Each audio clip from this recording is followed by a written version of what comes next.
Elhamdülillahi Rabbil alemin. Vessalatu vesselamu ala Resulihi Muhammedin ve ala alihi ve ashabihi ecma'in. Ve eşhedü en la ilahe illallah vahdehu la şerike leh. Ve eşhedü enne Muhammeden abduhu ve resuluh. Bütün alemlerini, bütün dünyalarını yoktan var düşe Allah subhanahu wa ta'ala hamdsanız bulsun. İki dünyaya rahmet olacağımız Peygamberimiz sallallahu aleyhi ve sellem'e көңіл төлерден çıkan sahabat şehitlerimiz erişsin. Hem bu izgi cuma günlerinde cuma namazlarına jığan varsa din kardeşlerimizge Allah Teala'nın rahmetleri bulsun. Allah Teala Kur'an'da ayette cemaat ve men a'rada an zikri fe inne lehu ma'işete danke. Kimdi benim zikrimden, meni iske alıdan yüzün bursa hem şu kişiye bir kısırık tırmış bulaşık. Bir ağır, bir şunday künesiz tırmış bulaşık. Ve nahşuruhu yevmel kıyameti a'ma. Hem eli alaydına tügül, eli kıyamet günde ul kişini biz sukır halde kabirden kütereşek biz. Kâle Rabbi lima haşerteni a'ma. Şunda kıyamet gününde bu kişi aytır.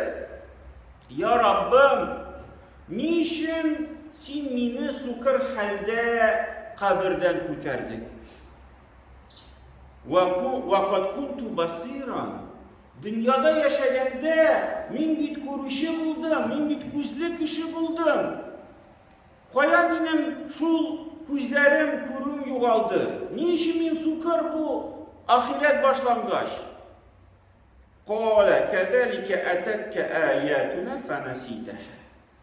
Hem şu sırağa cevap verip Allah Teala aytır. Sana da dünyada yaşaganda, sen görgen halde yaşaganda bizning ayetlerimiz keleydi. Kur'an Kerimni gözün bilen göreydin. Kulağın bilen işiteydin. Sana bu haber gelip çıktıydı. فَنَسِيدَهَا. Lakin sen onu unuttun. Olayken sözlerini. Sen o sözlerde ihtivar etmedin. وَكَذَٰلِكَ الْيَوْمَ تُنْسَى. Mine şu sebeple ki bugün de kıyamet günü başlangıçta sen de tunse, sen de unutuldun. Sana da bugün de ihtivar yok. Şu sebeple sen bugünkünde sukır halde kubarıldın. Şunday cevap bulaşam.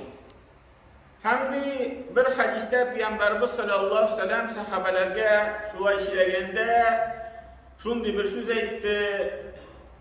Kişinin bir imanlı kişinin kabir tırmışı bir hayırlı bulurdu.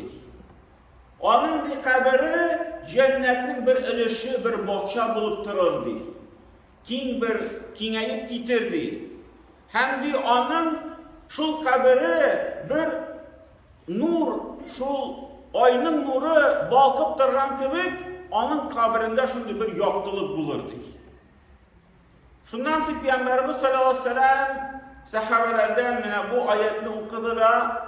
Siz de bilesizmi Allah Teala donke diyen sözünü nindi, kısırın diyen mağnanı nindi sözünü ayıttı deyip, siz nindi tırmışını göz aldığınızda gideresiz deyip sırağaş, bilesizmi deyip sırağaş, şunda sahabeler nese dediler? Allah Teala hem onun Resulü bilişiler. Biz bilmeyiz. Allah Teala bile hem onun Peygamberi bile deyip, indi şunda cevap kaytardılar. Şundan sonra Peygamberimiz sallallahu aleyhi ve sellem aytdı, şu ayette Allah Teala göz aldığında tuta şu kabir tırmışı. Eğer de bu dünyada kişi Allah Teala'nın ayetlerini unutsa, ihtibar etmese, anar mağişetu danke diyen söz Peygamberimiz anlattı bir hadisinde bu kabir tırmışında bir kabiri kısırık bulaşar. Kabiri bu kişini kısıp koyadı. Hem de anar şu kabirge 99 yılan kileşekti.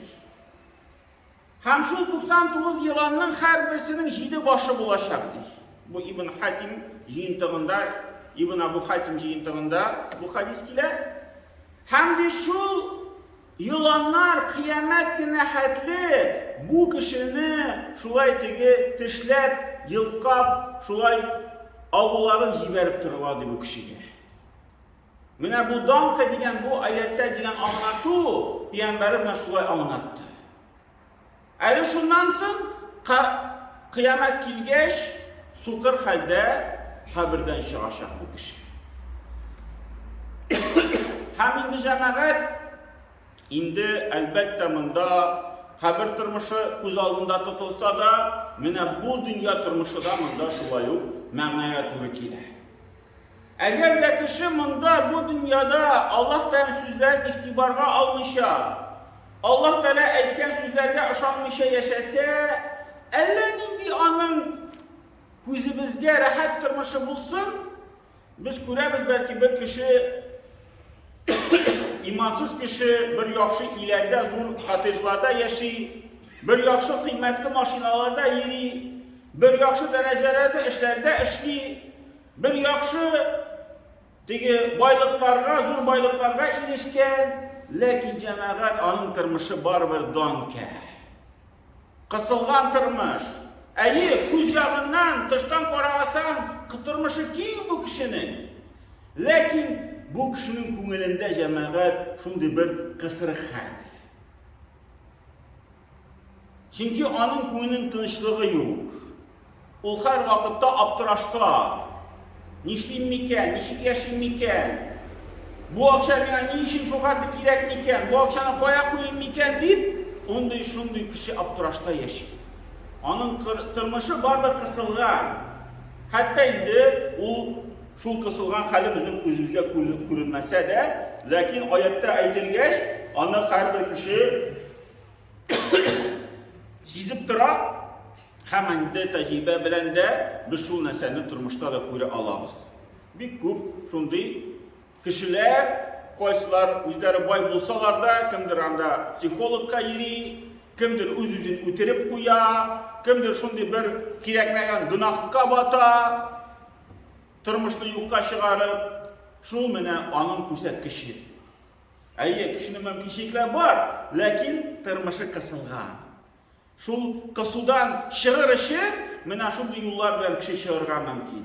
Ya o'zini o'tira, ya endi shu otnasan psixologga borish uchun, tinchlantirish uchun o'zini, ya endi shu bir kerakmagan bir eslatgichlar ishib yoki anda bir narkotiklar bilan qo'llanib, endi mana shunday turmushdan chiqish to'g'riga tirishadi.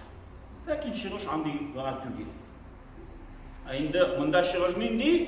Shunday qisilgan turmushdan Allah Teala'nın mana bu so'zlarini tanib, Qur'onni tanib, Qur'on bo'yicha yashaydi. Lakin jamaat yashaganda da Qur'on bo'yicha durust yashashga kerak. Allah Teala anın turuna nesedi وَمِنَ النَّاسِ مَنْ يَعْبُدُ اللّٰهَ عَلَى حَرْفٍ. Kişiler arasında bir başında kişiler Allah Teala'ya tapınalar, gıybedet kılalar ala harfin. Tege bir kırıylık bilen, kırıyga kitip kine, dinin bir kişkine erişin alıp deyip anlap bular. Toğusunca tügel, bir üzerine aşağıdan bir erişimine kabul edip, dinine tutalar deyip. فَاِنْ أَصَابَهُ خَيْرٌ اِتْمَأَنَّ بِهِ. Hem de eğer de şimdi kişiye bir hayırlık girse, ol tanışlana şu dinge. وَاِنْ أَصَابَتْهُ فِتْنَةٌ اِنْقَلَبَ عَلَى وَجْهِهِ خَاسِرَ الدُّنْيَا وَالْآخِرَةِ. Eğer de indidi anar bir fitne, bir sınav, bir ağırlık gelip düşse turmuşuna, اِنْقَلَبَ وَجْهِهِ. O indi tigi bitine şu nese bir kirilik gelip çıkar. Şu dinge karata nefret gelip çıkar. Bitine kuruyup turadı. Hasira dünya vel ahire. Andi kişi de dünyanı da yuvalttı, hem ahiretini de yuvalttı. Zalike huvel husranul mubin. Mine şul di ul aşıktan hasret. Kişi din yoluna girdi. Dinle tuta başladı. Allah Teala yol andi kişiye din yolunu açtı. Lakin kişi o din yoluna tonuşa kirip gitmedi. Dinin tigi bir üzüne faydalı, üzüne kumurine yatatırgan aybirlerine saylap alıp, ala harfin tigi bir kırıyın, ya ki harfin dibinde tercüme etti bula bir harfin bu inşağına yaşayır.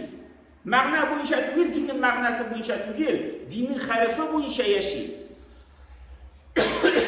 Hem dimine andi kişi, elbette sukır bulup, kubaraşar. O indi asıldan o yolunu bilmedi.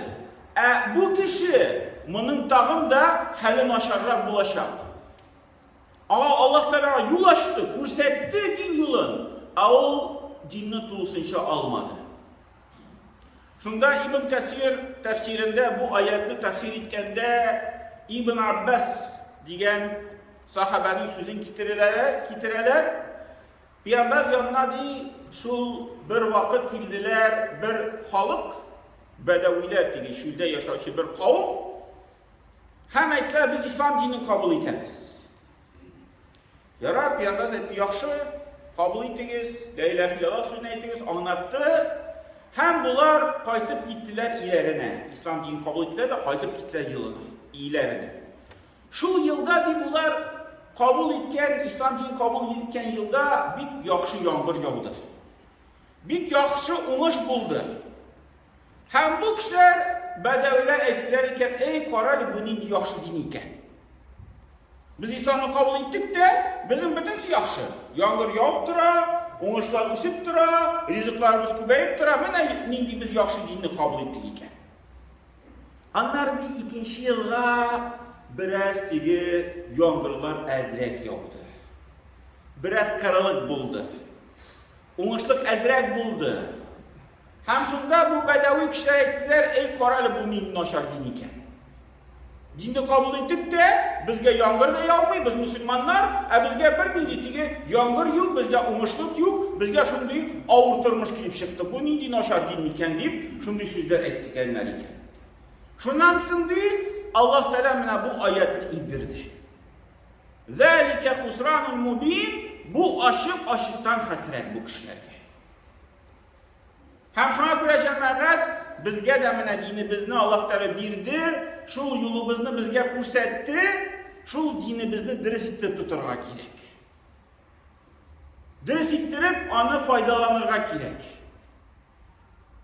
Hem şuna göre Peygamberimiz sallallahu aleyhi ve sellem bir hadiste şöyle dedi, eğer dedi dünya lezzetlerine şumup yaşayışı bu dünyanın parçaları bizning ko'ngillerimizde ko'pmi şadlık, can tinchlig'i, şil baxt turunda bilseler idi, şu can lezzetlerin bizden tartıp alınışı, alardı kullarına kılıçlar alıp bizni bilen soğuşurlar idi.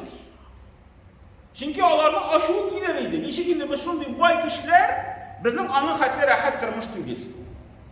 Bu miskin, fakir, qayda şuyda yaşayışı Müslümanlar şunday ko'ngillarida şunday baxt, şunday tinchlik hisleri.